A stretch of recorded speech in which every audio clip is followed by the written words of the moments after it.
Hello, I would like to welcome you once again to the HBCU Culture channel. Thank you for joining me. Thank you for checking it out once again. Today we will be going over to Austin, Texas, and we'll be checking out Huston-Tillotson University. It's a private HBCU in Austin, Texas, established in 1875. It's the first institution of higher learning in Austin, Texas. It's affiliated with the United Methodist Church, the United Church of Christ, and the United Negro College Fund. It's not far from downtown Austin, as you saw, and it's not that far from 6th Street. So as a college student, you'll definitely be around the city life and the party life and all that kind of stuff that I know a lot of college students like to be around. The colors of this university are maroon and gold. They have a 27.3% graduation rate, according to 2022 and 2023 statistics. The tuition to attend this university is $15,250 a year. In addition to that, their housing is $10,682 a year. The degrees you can get from this university are bachelor's in biology, chemistry, criminal justice, business administration, communications, computer science, kinesiology, mathematics, psychology, education, history, engineering, environmental studies, information science, music, nursing, political science, sociology, and English. They offer a master's of educational leadership, and they also offer associates of arts degrees in liberal arts. They have several notable alumni, but some that stood out to me are the ones I'm going to tell you about, maybe about 7 of them. You have Willie Wells, who was a pro baseball player and shortstop in the Negro Leagues. He's in the Baseball Hall of Fame. You have Herman A. Barnett, who was the first black graduate from University of Texas Medical School in 1953. He was a surgeon and a fighter pilot.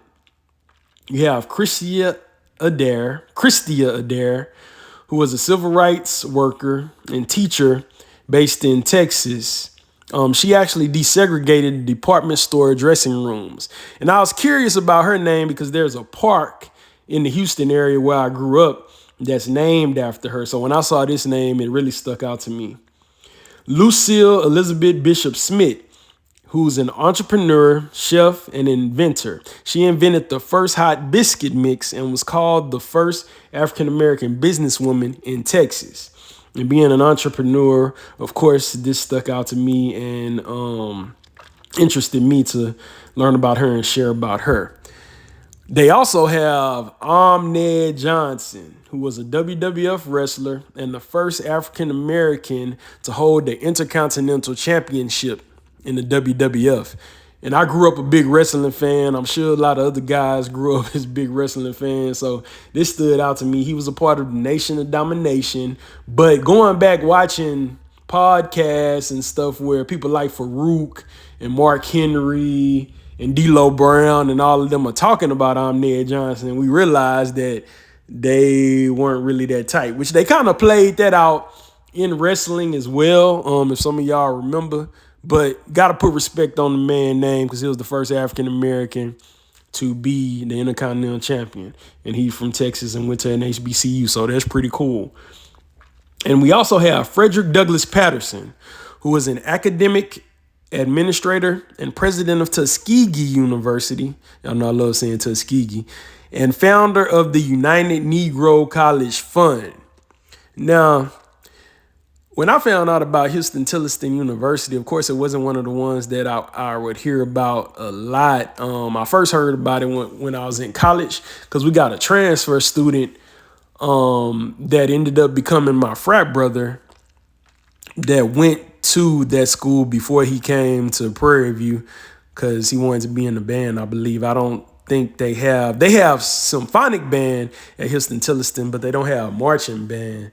So he played in the box at Prairie View And that's when I learned about Huston-Tillotson. So I probably didn't hear about it until 2003.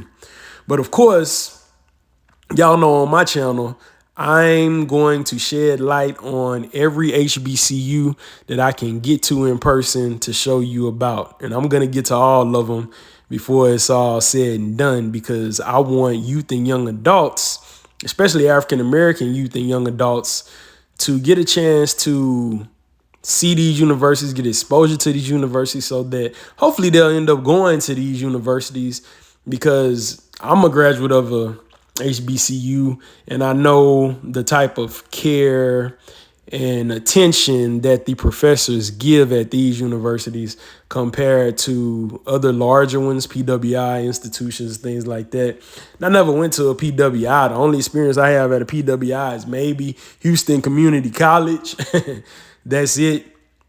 But based on what I hear, of course, in comparison, you get more attention and care, and the professors are really invested in your success at HBCUs.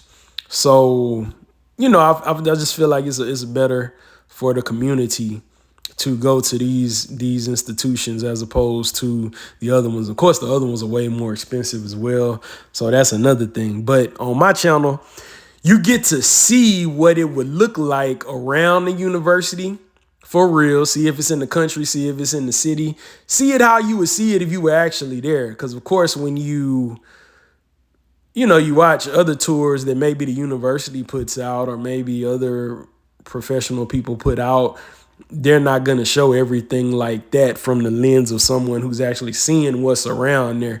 So I don't want it to be no surprises when you go and check them out. You know exactly how it's going to look around it.